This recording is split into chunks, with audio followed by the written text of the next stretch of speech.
Hi, welcome back to the Roundtable. I am your host, Steven, and today I'll be talking about the latest KISS news, which is we have finally have a release date for the 40th anniversary of the album Creatures of the Night, which came out in 1982. In my opinion, this is one of the best KISS albums of their career. Although at first it wasn't a hit, over the course of time it has grown in popularity. It's a bit of a cult classic to them. It's under the radar. It took like I think 3 years to go gold. So I mean, but nonetheless, in my opinion, and even when I first got it, I didn't listen to it. I listened to it once and put it aside for years. I think everybody had enough of Kiss and their changes, and I mean, we just couldn't take it. And I think we lost out on. I could only imagine if that album would have went platinum or something, how the course of Kiss, their history would have changed. That's always been something that's I thought about over the years, but nonetheless, it's still a great album. I think it's one of the best played album. I've mentioned this before. The drums alone will make your ears bleed. This is the loudest drums I've heard anywhere. So I mean, you got to hear this one time. Apparently, it influenced the "Shout at the Devil" album from Motley Crue. I think Tommy Lee mentioned that "Creature of the Night" was an influence, if I remember that correctly. I read it somewhere years ago. But nonetheless, it's a great album. One of their best, top five in my list. And every time I listen to it, I love it more. So it's one of those albums that keeps growing, and I'm looking forward to this.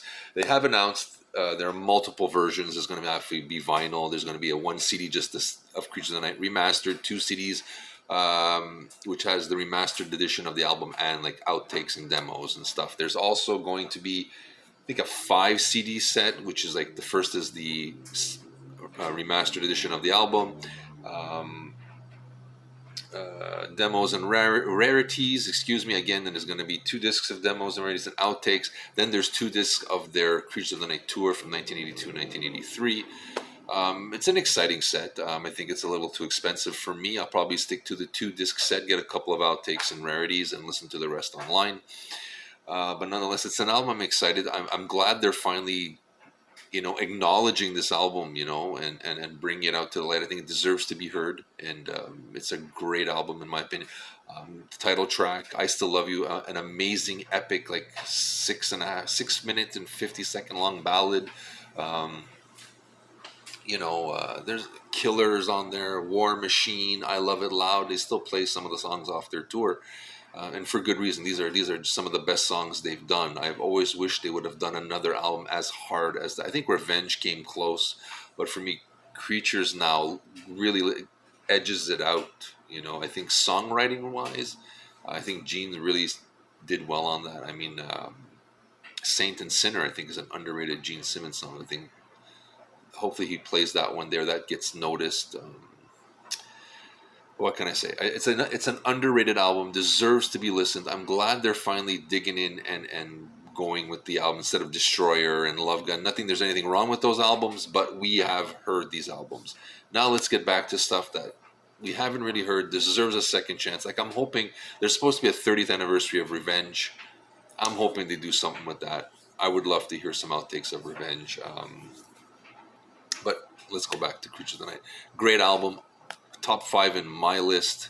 I think, Destroyer, Creatures, Alive One kind of thing. That list. The more I hear it, the more Creatures, I love it. I just think it's one of it's solid writing, solid playing. Again, the drums are out of this world. If anybody's into drumming, this is an album you got to listen to once in your lifetime. So it comes out November 18th. Let me know. What do you think of these things? Is it a money grab? A worthless album to you? Did you like this album? We'd love to hear from you. Favorite tracks off the album? What album I would like to see finally an anniversary. Besides Revenge, I think Lick It Up, that brought them back to platinum success in the 80s, deserves an anniversary edition. I think it deserves it. So I think that should be the next one, for sure. And, again, Psycho Circus, some of the outtakes I heard are pretty good compared to the tracks that made it onto the album. That's an album that I'll have to talk to about one day. Like the track selection was odd on that one. But nonetheless, Creatures of the Night, November 18th, multiple editions, vinyl, 1 set, 1 CD, 2 CD, 5 CD sets. Which one do you think you're going to get? Are you going to get it? Or are you just going to listen to it on streaming? favorite track, let me know. We'd love to hear from you. Hit the like button, subscribe. This is Steven from the Roundtable signing off, wishing you the very best and live the dream.